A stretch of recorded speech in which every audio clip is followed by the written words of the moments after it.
As many fans of this channel know, I am African, and I grew up in Africa. It is easy to believe that you're destined for poverty, and yes, most people from poor countries believe that.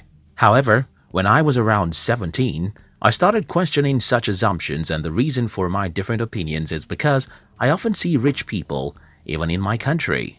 But there are some other explanations for the reasons why some people are rich in poor countries. It may be that these people do ugly or illegal stuff. Maybe their father is a politician who has stolen a lot of money, or maybe it's just luck. Anyway, I decided to study how money works and see myself whether being rich has something to do with luck, stealing, or anything like that.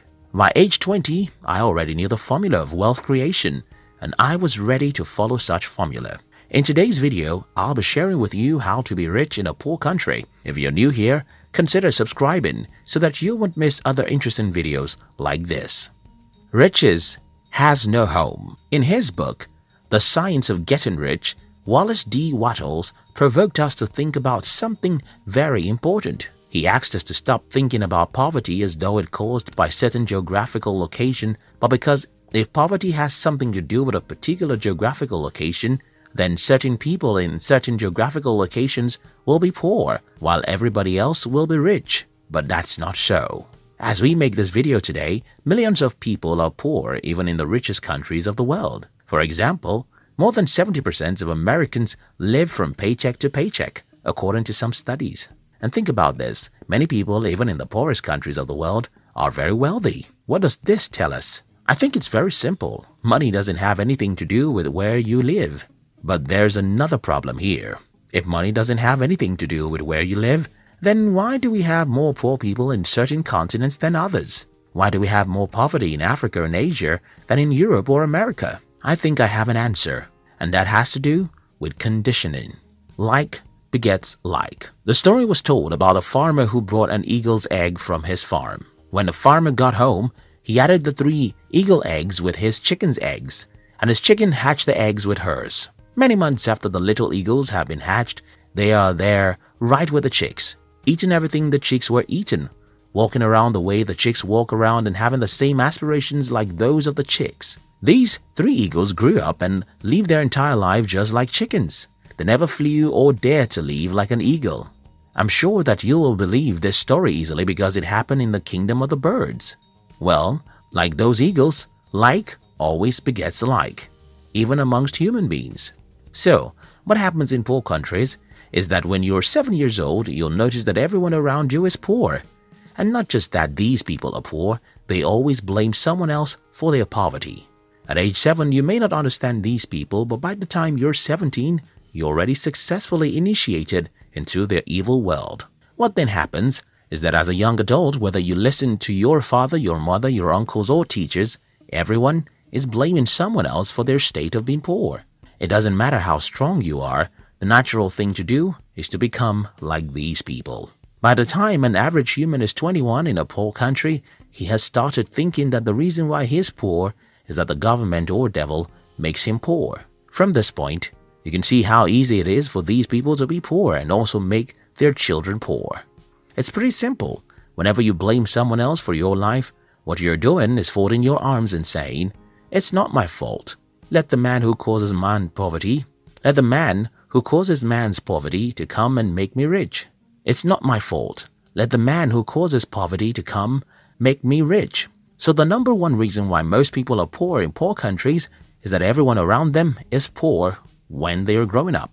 These people would not have become poor solely because everyone is poor. It's even worse because most poor people blame someone else for their poverty, and then they successfully teach their children to learn how to blame others for their lives.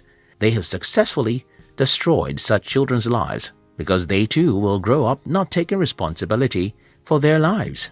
The other problem about growing up in a community where everyone is poor is because you will never have any worthwhile mentor. Because everyone is poor, their advice will just lead you to where they are, and that's not where you want to be. For instance, I had to stop taking advice from everyone in my family when I was about age 19.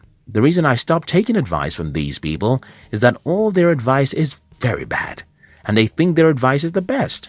For example, my family members advise me to get a university degree because if I don't have a degree, I cannot be successful in life. They advise me that it is good to work for a bank, while I think it's better to build a bank. I mean, almost every advice my family members gave me about money, even till this day, is stupid. And what I did was to ignore them and instead choose successful people online and through books to be my models. Not everyone can do what I did. In fact, not everyone will ever have the insight into the fact that your poor uncles and parents had given the wrong advice about money. And that's a major reason why most people in poor countries are poor.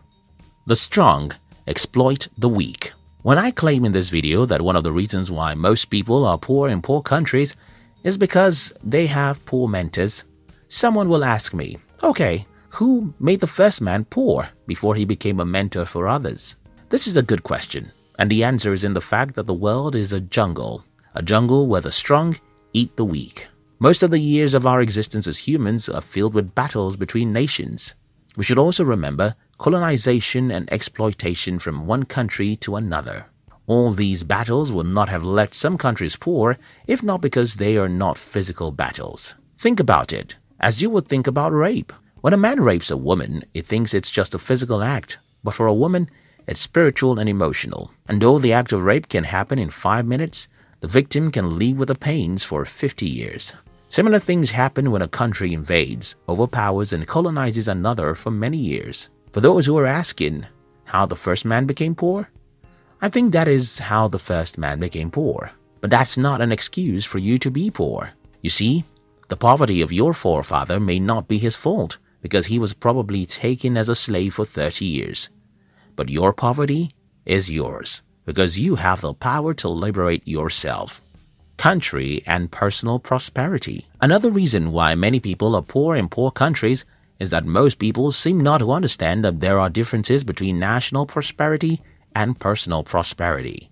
Because most people don't know that there's a difference between personal and national prosperity, many people in poor countries want to run to rich countries. Many Africans want to run to America. Many Indians thought they could migrate to Europe. And that's another problem. You see, running to a rich country won't guarantee your prosperity, because even in the country that you're running to, most people are still poor. Now that I've tried to pinpoint some of the reasons why most people are poor in poor countries, let me try and show you how to be rich in a poor country. 1.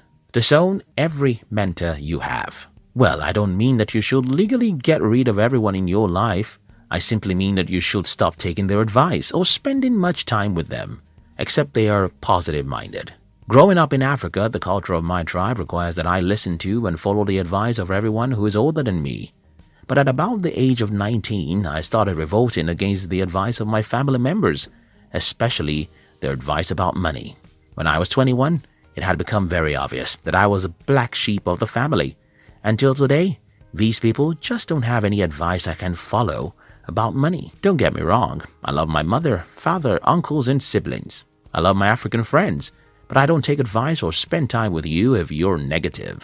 This is the first thing I think you should do if you're from a poor country. Do away with negative people. Stop taking money advice from poor people. Instead, go to the library and read books from the rich and successful people. Check online and follow some inspiring people who will make you believe in yourself. 2. Understand the difference between personal and national poverty. Don't assume that you have to be poor simply because your country is poor. You can be rich, even in a poor country. As I have explained earlier, being rich is not a factor of where you are from or where you live. Being rich is a factor of how you use your mind. 3. See the half-full cup. I suffered ill health for the first 17 years of my life, and I hated life for every minute of those sicknesses. However, a few years after I regained my health, I understood that such terrible health challenges was a blessing in disguise. The lesson here is that most bad situations have hidden opportunities in them. But human nature really takes time to look for opportunities in bad situations. If you live in a poor country, you have to learn how to see the cup of your country as half full, not half empty. You have to be positive and believe that there are opportunities for you somewhere in some corner. Only you can believe that and take proactive actions that will lead you there. In conclusion, everyone watching this video from Africa or Asia should sit down and rethink their path in life. We should stop being negative about what is possible for us. We should believe in ourselves and pursue really big dreams. We should understand that money is not a product of any geographical location, but the product of our mind. I hope this video helps someone. Thank you very much for watching our videos. I'd like to give you another interesting video for you to enjoy next. But before then, our team will be very happy if you can like this video and share it with your friends on social media. If you're new here, don't forget to subscribe, so you won't miss other interesting videos like this. Look at your screen now to see 2 other videos we handpicked for you to enjoy next. We love you.